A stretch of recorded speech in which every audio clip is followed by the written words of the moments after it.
उत्तरवर्ती मुगल काल है ना। जी। औरंगजेब की मृत्यु के बाद जो है, जब उसके पुत्रों में संघर्ष की लड़ाई होती है, उत्तराधिकार के युद्ध होता है मुअज्जम आजम और कामबख्श में, तो मुअज्जम जो है बहादुर शाह प्रथम के नाम से अपने भाइयों को हरा करके राजा बनता है ना। यही उत्तरवर्ती मुगल काल है। औरंगजेब की मृत्यु के बाद 11 शासक जो है और जो है शासन करते हैं मुगल काल में। उसके बाद फिर 1857 क्रांति में अंतिम मुगल बादशाह बहादुर शाह प्रथम को अंग्रेज काला पानी की सजा दे देते हैं। ठीक है, आगे वाला हेडिंग क्या है? भारत में यूरोपीय कंपनियों का आगमन। भारत में यूरोपीय कंपनियों का आगमन।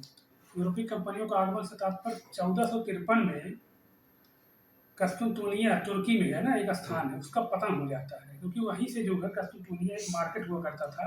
वहाँ पर एशिया और जो है अरब का व्यापार होता था ना। प्राचीन मतलब यूरोप वाले भी वहाँ पे व्यापार करते थे। तो कुस्तुनतुनिया का पतन हो गया। उसके बाद तब फिर जैसे यूरोप वालों को जो है मसालों की आवश्यकता थी, क्योंकि मसाले का व्यापार होता था भारत और यूरोप के बीच। अब जैसे आप वो लोग क्योंकि मांस खाते थे, जो व्यक्ति मांस मछली खाएगा उसको मसाले की एकदम आवश्यकता पड़ेगी। अभी आप घर पे मुर्गा लेके आओ, है ना, मुर्गा लेके आओ, मसाला नहीं मिलेगा आपको, क्या करोगे? फेंक दोगे, कोई मतलब नहीं उसका। उसी प्रकार से जब कुस्तुनतुनिया का पतन हो गया, तो मसाले के व्यापार के लिए आता था, तो लालायित हो गए यूरोप वाले। और अरब और यूरोप में युद्ध हो गया। अरब वालों ने कहा कि इस रास्ते जो स्थल मार्ग है एशिया जाने का, उस रास्ते से हम आपको जो है भारत नहीं जाने देंगे। आप लोग किसी और मार्ग के जो विकल्प रूप में किसी और मार्ग की खोज कर लीजिए।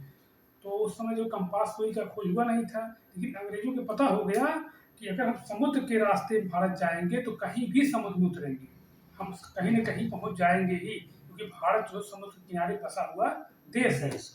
तो जाकर के फिर 1487 में पहली बार बार्थोलोमेव डियाज, जो अरब का व्यापार वहाँ का यूरोप का नाविक है, वो भारत की खोज करने के लिए चलता है। लेकिन भारत की खोज कर नहीं पाता है, क्योंकि वो अफ्रीका के केप ऑफ गुड होप तक आता है। आसान करीब साउथ अफ्रीका के नीचे है, वहाँ तक आया। इसके बाद फिर उसके जहाज में जो है समुद्री तूफान के कारण उसकी जहाज वापस दिशा में मुड़ गई, वापस जो है लिस्बन बंदरगाह पुर्तगाल चला गया, तो असफल रहा। दूसरी बार फिर स्पेन का नाविक जो है कोलंबस, जो कि निवासी कहाँ का है, इस वेनिस और स्विट्जरलैंड का है, लेकिन स्पेन वालों ने उन्हें उससे पैसा दिया और समुद्री मार्ग खोजने के लिए प्रेरित किया। तो कोलंबस भी जो अपनी जहाज लेकर के जो है भारत की खोज के लिए निकलता है, लेकिन दिशा सूचक यंत्र न होने के कारण उसकी जहाज भी सीधा सीधा सामने की सामने घूम गई। वो गलती से वो अमेरिका की खोज कर दिया, है ना। अचानक उससे गलती से भाई एक्सीडेंटली अमेरिका की खोज हो गई। जब अमेरिका की खोज हो गई तो भी असफल रहा। फिर तीसरी बार जो है पुर्तगाल के युवराज के कहने पर 1498 ईस्वी में, क्या नाम उसका, वास्को डिगामा जो है भारत से खोज के लिए चलता है। अटलांटिक महासागर में अपने जहाज अपनी बेड़ा को लेकर उतरता है। इसके बाद अटलांटिक महासागर होते हुए अफ्रीका के तट पर केप ऑफ गुड होप पहुंचता है, जहां पर जो है अरब व्यापारी उससे मिलते हैं। दोनों में जो दो दो हाथ होते हैं ना, लड़ाइयाँ होती हैं, लेकिन वास्को डिगामा बहुत साहसी व्यक्ति था। युद्ध करने के बाद भी किसी प्रकार से मेडागास्कर होते हुए, है ना, और जो है उसको वहीं पर जो है एक भारत का जो गुजराती व्यापारी अब्दुल मानिक मिल जाता है। उसकी सहायता से जो है ये पहुंचता कहाँ पर, ये आता है जो है भारत के कालीकट नामक बंदरगाह पर, मालाबार तट पर कालीकट बंदरगाह पे पहुंचता है। वो भी कालीकट बंदरगाह के अंदर एक कप्पूकट बंदरगाह था, वो वहां पर पहुंचता है जयपुर से। पीसीएस में अगर क्वेश्चन आएगा तो आपको कालीकट मारेंगे तो गलत हो जाएगा। अब जनरल एग्जाम में वनडे एग्जाम में मारेंगे कालीकट तो सही हो जाएगा आपका। तो वहाँ पर पहुँचता है और जमोरी नायक राजा उसका स्वागत करता है। तो फिर उसके जमोरिन के साथ जो भारत के मतलब दक्षिणी तट से, मालाबार तट से मसाले का उत्पादन जो है होता है वहाँ पर, मसाले का व्यापार जो है यूरोप होने लगा। फिर जब पहली बार मसाला लेकर के यूरोप गया ये वास्को डी गामा, तो उसे 60 गुना मुनाफा प्राप्त हुआ।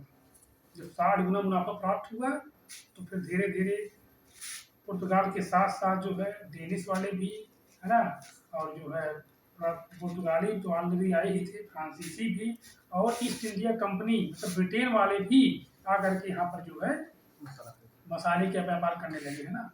तो खैर अब इसके बारे में और बात बताएंगे और आगे पूछेंगे। भारत में देसी रियासत।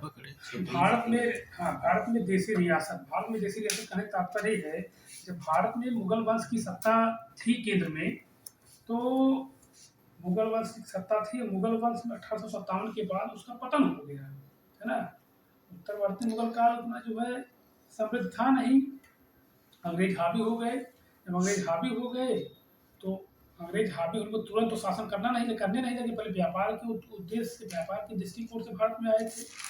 तो उसी की स्थिति की फायदा उठाने के लिए, कमजोर मुगल काल के कमजोर स्थिति का फायदा उठाने के लिए जो क्षेत्रीय रियासत थे, जो अवध बंगाल उड़ीसा है ना, अवध बंगाल उड़ीसा नहीं, अवध बंगाल कर्नाटक है ना, ये सब जो है सोचे कि अपनी शक्ति को हम केंद्र में स्थापित करेंगे ना।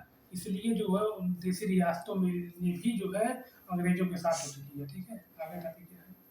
गवर्नर तथा गवर्नर जनरल। गवर्नर तथा गवर्नर जनरल। जब भारत में जो अंग्रेज पूरी तरह से स्थापित हो जाते हैं तो अपने यहाँ से जो है गवर्नरों को नियुक्ति करके भारत के सत्ता का संचालन करने के लिए यहाँ पर भेजते थे। और भू राजस्व व्यवस्था। भू राजस्व व्यवस्था मतलब खेती संबंधित जो मतलब सुधार हुए उस समय उससे संबंधित है ना। अस्थायी बंदोबस्त, मालवाड़ी व्यवस्था, रैयतवाड़ी व्यवस्था, इस प्रकार की चीजें हैं उसमें। ठीक है।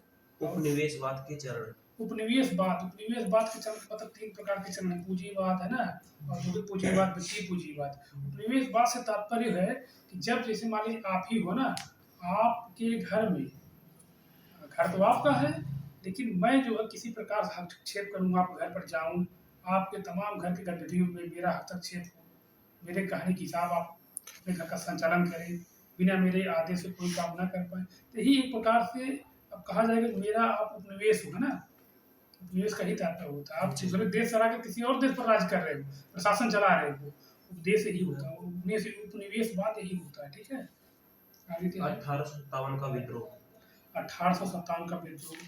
1857 का विद्रोह उसका कहने से मतलब जब जनता एकदम त्रस्त हो गई अंग्रेजों से, तो पहली बार जो है भारत के तमाम क्षेत्रों से लोग जो है आंदोलन के लिए उपस्थित होते हैं। मेरठ उसमें जो है केंद्र था, क्योंकि मंगल पांडे है ना, पहली बार विद्रोह किए थे। अंग्रेज अधिकारियों को गोली मारे, वहीं से 1857 की क्रांति का शुरुआत हुआ। और उसके बाद अवध, बिहार, बंगाल है ना, तमाम लखनऊ, बनारस, इलाहाबाद, दिल्ली में बहादुर शाह जफर के नेतृत्व में जो है इस प्रकार से जो है 1857 की क्रांति का बिगुल भी गूंजा है ना। और इतिहास में लिखा गया है बिपिन चंद्र के बुक में कि 12 मई के दिन है ना, सुबह में दिल्ली पूरी तरह से जगी नहीं थी, तभी जो है आंदोलनकारी मेरठ से जो है दिल्ली के लिए रवाना हो गए थे। और बहादुर शाह जफर के दरबार में पहुंचकर बहादुर शाह जफर को अपने आंदोलन का नेतृत्व करता उन्हें बना, मेन लीडर उनको जो है चुने लोग जो है। समाज सुधार आंदोलन। समाज सुधार आंदोलन, उसी समय भारत में समाज सुधार आंदोलन भी हुए। जैसे क्या नाम है, राजा राम मोहन राय जैसे विद्वान पैदा हुए, जो समाज में जो कुरीतियाँ थी, जैसे सती प्रथा था, उसका उन्मूलन करने के लिए जो उस पर आवाज़ उठाए, तब जाकर लॉर्ड विलियम बेंटिंक ने जो है सती प्रथा का उन्मूलन किया है ना, ये सब चीज़ें।